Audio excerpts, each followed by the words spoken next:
नमस्कार। दिन भर की खबरों को लेकर मैं अलका कथूरिया सहारा हरियाणा के खास बुलेटिन में आप सभी का स्वागत करती हूं। तो चलिए खबरों को विस्तार से जानने से पहले एक नजर डाल लेते हैं हेडलाइंस पर। न्यूज हेडलाइंस के प्रायोजक हैं क्रॉस एंड क्लाइंब एकेडमी, जो पिछले 4 वर्षों से देश के प्रसिद्ध विश्वविद्यालयों में 12वीं के बाद प्रवेश दिलाने के लिए जिले की एकमात्र एकेडमी है। आर्ट्स और ह्यूमैनिटीज के छात्र छात्राओं के लिए भी ये एकेडमी एक वरदान साबित हुई है। अपने बच्चों के उज्जवल भविष्य के लिए और संपूर्ण व्यक्तित्व के विकास के लिए आज ही संपर्क करें क्रॉस एंड क्लाइंब की निदेशक सुनीता कुंडू से। इनका फोन नंबर है 9215649666। राज्यसभा सांसद दीपेंद्र सिंह हुड्डा ने की पत्रकार वार्ता। करनाल में किसानों पर लाठीचार्ज की कड़े शब्दों में की निंदा। कहा, सत्ता आनी जानी है, सत्ता संरक्षण के अहंकार में मर्यादाओं को ना लांघे कोई अधिकारी। रोहतक वैश्य कॉलेज ब्रांच के पीएनबी एटीएम शाखा में लगी आग। संकट मोचन मंदिर में जन्माष्टमी पर्व पर केक काटकर मनाया गया नटखट कान्हा का जन्मदिवस। ब्रह्मकुमारी सेवा केंद्र शीला बाईपास रोहतक में कृष्ण जन्माष्टमी का उत्सव मनाया गया धूमधाम से। करनाल महापंचायत में गुरनाम सिंह चढ़ूनी बोले, मोर्चा एक बार में फैसला ले, नहीं तो हमें माफी दे। 9 महीने से लठ खा खा के परेशान हो गए हैं, अब और नहीं। इनेलो सुप्रीमो चौधरी ओम प्रकाश चौटाला 1 सितंबर से प्रदेश के सभी 22 जिलों में करेंगे कार्यकर्ता मिलन समारोह।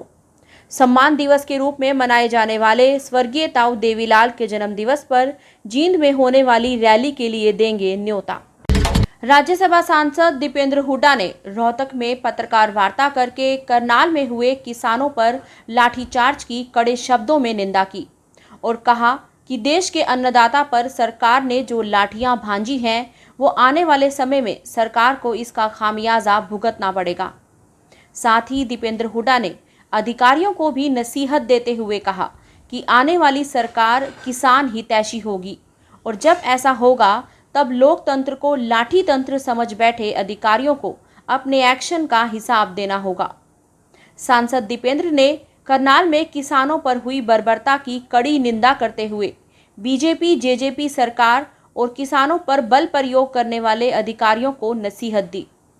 सांसद ने कहा कि सत्ता आनी जानी चीज है, इसलिए कोई भी अधिकारी सत्ता संरक्षण के अहंकार में लोकतांत्रिक मर्यादाओं को लांघने की गलती ना करे। दीपेंद्र हुड्डा ने कहा कि मौजूदा सरकार संवेदनहीनता की सारी सीमाएं लांघ चुकी है। किसानों का लहू बहाना उसकी दिनचर्या का हिस्सा बन चुका है। सरकार का संरक्षण प्राप्त अधिकारी खुलेआम किसानों के लोकतांत्रिक अधिकारों को कुचलने का दंभ भर रहे हैं। ऐसे अधिकारी पर तुरंत कार्रवाई होनी चाहिए।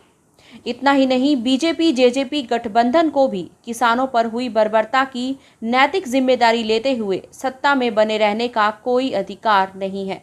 जो ये करनाल के अंदर हुआ है, जिस तरीके से लाठीचार्ज हुआ, खास तौर पे टोल पे शांतिपूर्ण तरीके से बैठे हुए धरना स्थल पर किसानों के ऊपर जो लाठीचार्ज हुआ और जो स्पष्ट रूप से अधिकारियों की कई वीडियो वायरल हुई, आप लोगों ने देखा, उससे हम उस सारी बात को देखते हुए हमारा जो बार बार हम कहते थे आप लोग के बीच में कि ये सरकार बार बार किसानों को उकसाने का काम करती है। उनको जो शांति से बैठे तो उनको बार बार इस प्रकार से छेड़ा जाता है, उनको उकसाया जाता है। इससे सरकार की क्या नियत है, इस पे प्रश्न चिन्ह लगते हैं। उसी संदर्भ में सरकार का वो जो रूप था वो बेनकाब हुआ, वो चेहरा दोबारा से सामने आया। जो उकसाने वाली बात जो है, जितनी कड़ी भाषा एक एसडीएम अधिकारी ने वहां बोली है,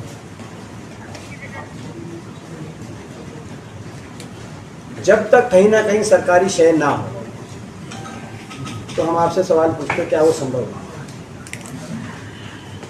कोई सरकारी संरक्षण, कोई सरकारी शय, सरकारी दिशा निर्देश ना हो तो क्या वो संभव है? तो हमारी मांग है इस पहले हम अपनी मांग रखें कि इस पर क्या मांग है। सबसे पहले तो तुरंत इस केवल प्रकरण पे, बाकी आंदोलन को लेकर क्या मांगे हैं, आंदोलन में जिन लोगों की किसान परिवारों की में से जो किसानों की जाने गई उनको लेकर क्या मांगे, उनका आपको पता है, हम रिपीट भी कर देंगे बाद में। मगर इस मामले में सबसे पहले तो इसकी जो जिस अधिकारी का स्पष्ट रूप से एक वीडियो सामने आया है, उसमें तो कुछ बचता नहीं उस वीडियो को देखने के बाद, तो उन पर तुरंत कार्रवाई होनी चाहिए, उनको सस्पेंड किया जाना चाहिए और जुडिशियल प्रोब होनी चाहिए इस पूरे मामले की, ताकि ये स्पष्ट रूप से सामने आ सके जो हम बार बार कहते हैं कि सरकार शांति से बैठे किसानों को उकसाने का काम करे। दूसरी बात, तो ये तो हमारी दो मांगे हैं कि जुडिशियल प्रोब हो और उस अधिकारी को तुरंत रूप से सस्पेंड किया जाए। यदि सरकार तुरंत कार्रवाई नहीं करती तो और भी उस बात को जो हमने जो कही है उस बात को और भी प्रमाणित वो बात होती है कि ये सरकारी शय पे अगर सरकार कार्रवाई नहीं करती उन अधिकारी के खिलाफ तो कहीं ना कहीं सरकारी शय, सरकारी संरक्षण, कोई ना कोई ऐसा दिशा निर्देश सरकार की तरफ से था, ये बात और भी ज़्यादा प्रमाणित होती है। इसके साथ साथ जहाँ तक किसानों की बात है, हम किसानों की और जो इस बात के लिए प्रशंसा करते हैं कि इस प्रकार से उकसाने के बावजूद, इस प्रकार से पुलिस बल के प्रयोग के बावजूद किसान पूरी तरह शांतिपूर्ण तरीके से इस आंदोलन में शामिल रहे और यही लोकतंत्र के अंदर आंदोलन की सफलता का मूल कारण शांति और अहिंसा के पथ पे कोई आंदोलन रहता है तो उसकी ताकत बनती है, उसको नजरअंदाज नहीं किया जा सकता। रोहतक में वैश कॉलेज ब्रांच के पीएनबी एटीएम शाखा में संदिग्ध परिस्थितियों में आग लग गई। आग की लपटें एटीएम के बाहर तक दिखाई दी, जिससे आसपास के दुकानदार भी घबरा गए। आग पर काबू पाने के लिए कर्मचारी जुटे। आग लगने के कारणों का अभी तक पता नहीं चल पाया है। मैनेजर अनिल गोयल और अमित जिंदल भी मौके पर मौजूद रहे। फायर ब्रिगेड के अलावा पुलिस भी मौके पर पहुंच गई। माता दरवाजा स्थित संकट मोचन मंदिर में ब्रह्मलीन गुरु मां गायत्री और साध्वी मानेश्वरी देवी के सानिध्य में श्री कृष्ण जन्माष्टमी पर्व धूमधाम से मनाया गया। फल फ्रूट, मीठी चूरी का प्रसाद बांटा गया। भक्तों ने नटखट माखन चोर नंद गोपाल कृष्ण कन्हैया को झूला झुलाकर सुख समृद्धि की मनोकामनाएं मांगी। मैं साध्वी मानेश्वरी संकट मोचन मंदिर से आज सुबह 8 बजे से ठाकुर जी की जन्माष्टमी मनाई जा रही है। हम सब हमारे बच्चों ने झूला तैयार किया। ठाकुर जी का शाम को 3 बजे हवन होगा, 4 बजे से लेकर 6 बजे तक सत्संग होगा, 7 बजे झूला पूजन होगा, रात को 10 से 12 भजन संध्या होगी और कल मंगलवार मंदिर में नंद महोत्सव होगा। हम सब बच्चों ने ठाकुर जी की कृपा से ये सब जो झूला तैयार किया, नंद महोत्सव में बहुत धूमधाम से बड़ी खुशियों से ये त्योहार मना रहे हैं और झूला महोत्सव के लिए सब तैयार हो रहे हैं। झूला झूला ओ सैयो झूला झूला प्यार मुद्दा पिछो आए दर्शन मुरारदा कई मुद्दा पिछो खुशियाँ हजार में खुशियाँ हजार में। ब्रह्म कुमारी सेवा केंद्र शीला बाईपास रोहतक में श्री कृष्ण जन्माष्टमी का उत्सव धूमधाम से मनाया गया। इस अवसर पर एलपीएस रोहतक के एमडी राजेश जैन मुख्य अतिथि रहे। राजेश जैन ने कार्यक्रम में आए हुए सभी भाई बहनों को श्री कृष्ण जन्माष्टमी की शुभकामनाएं दी और कहा कि जैसे श्री कृष्ण की आत्मा और शरीर दोनों पवित्र हैं, उसी तरह हमें अपने मन को शुद्ध और पवित्र बनाना होगा। बीके वंदना बहन ने श्री कृष्ण जन्माष्टमी का आध्यात्मिक रहस्य बताया और छोटे छोटे बच्चों ने डांस प्रस्तुत किए। करनाल में आयोजित किसान महापंचायत में किसान नेता गुरनाम सिंह चढ़ूनी ने कहा कि करनाल में आज पंचायत में 2 फैसले लेने हैं। जिन लोगों ने ज्यादती की है, एसडीएम सिन्हा और किसानों पर लठ बरसवाने वाले नेताओं के पुलिसकर्मी भाइयों पर क्या एक्शन होगा, और दूसरा फैसला कि अब किसान आंदोलन की आगे की रणनीति क्या होगी। किसान महापंचायत में भारी संख्या में किसान और मजदूर मौजूद रहे। चढ़ूनी बोले कि हम 9 महीने से सड़कों पर तड़प रहे हैं, 7 महीने से किसी ने बात तक नहीं की है। मेरे मंच पर बैठे पदाधिकारी, जिनमें संयुक्त मोर्चा के पदाधिकारी भी हैं, उनसे निवेदन है कि एक बार में ही फैसला ले लें कि आगे क्या करना है, वरना हम हरियाणा वालों को तो माफ़ी दे दें, हम आगे लठ नहीं खाएंगे। इस दौरान भावुक होते हुए चढ़ूनी ने कहा, 3000 से ज्यादा लोगों बसों पर दर्ज हो गए हैं और शायद प्राण लगती। ये हरियाणा में क्यों लग रही है?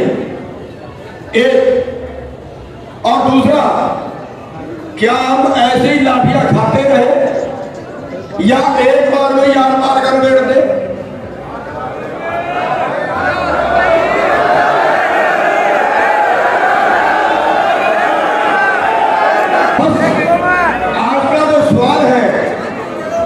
आज का जो सवाल है, जिस भाई ने भी राय देनी है, 2 सवाल है आज के।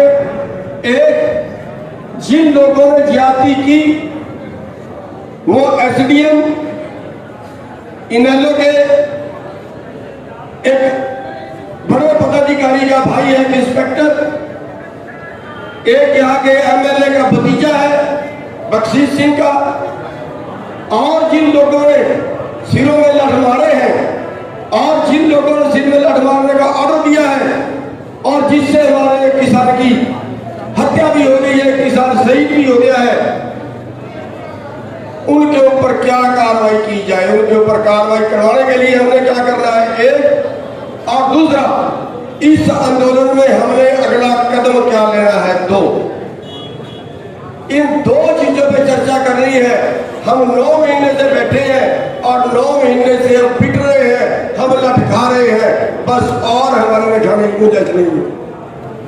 इसको जो भी फैसला लेना है, आप एक बार भी ले लें। मेरे प्रतिनिधि भाई बैठे हैं, हम दुखी हो गए लठ खाते हुए। और इसके मैं आज खुले मन से कहना चाहता हूँ कि हमारी इसके हम एक कदम आगे नहीं बढ़ा रही है, हमारी इसके हम एक कदम आगे नहीं बढ़ा रही है। हम 9 महीने से तड़प रहे हैं सड़कों के ऊपर, 7 महीने तक हमारे से बात नहीं की किसी ने, और हम फिर भी शांति शांति पुकार रहे हैं। रोज हमारे लड़ सिर पड़े जाते हैं। तो मेरा जो मंच के ऊपर भाई बैठे हैं, संयुक्त मोर्चे के भी कई प्रतिनिधि यहाँ पे होंगे, वो एक बार भी फैसला लेने जो लेते हैं, और वरना हमें हरियाणा वालों को भी माफी दें, हम आगे लड़ नहीं पाएंगे। पूर्व मुख्यमंत्री एवं इंडियन नेशनल लोकदल के राष्ट्रीय अध्यक्ष चौधरी ओम प्रकाश चौटाला पार्टी संगठन को मजबूती देने के लिए 1 सितंबर से कार्यकर्ता मिलन समारोह के तहत प्रदेश के सभी 22 जिलों का दौरा करेंगे। इनेलो सुप्रीमो रिहाई के बाद पहली बार सार्वजनिक रूप से पार्टी पदाधिकारियों और कार्यकर्ताओं और जनता से रूबरू होकर भाजपा सरकार द्वारा किसानों पर थोपे गए काले कृषि कानूनों, बेतहाशा बढ़ती महंगाई, बेरोजगारी, कानून व्यवस्था और पेट्रोल डीजल के आसमान छूते दाम, किसानों और उनकी फसलों के उचित दाम ना मिलने जैसे गंभीर मुद्दों पर चर्चा करेंगे। वहीं सम्मान दिवस के रूप में मनाए जाने वाले स्वर्गीय ताऊ देवीलाल के जन्म दिवस पर जींद में होने वाली रैली के लिए भी न्योता देंगे।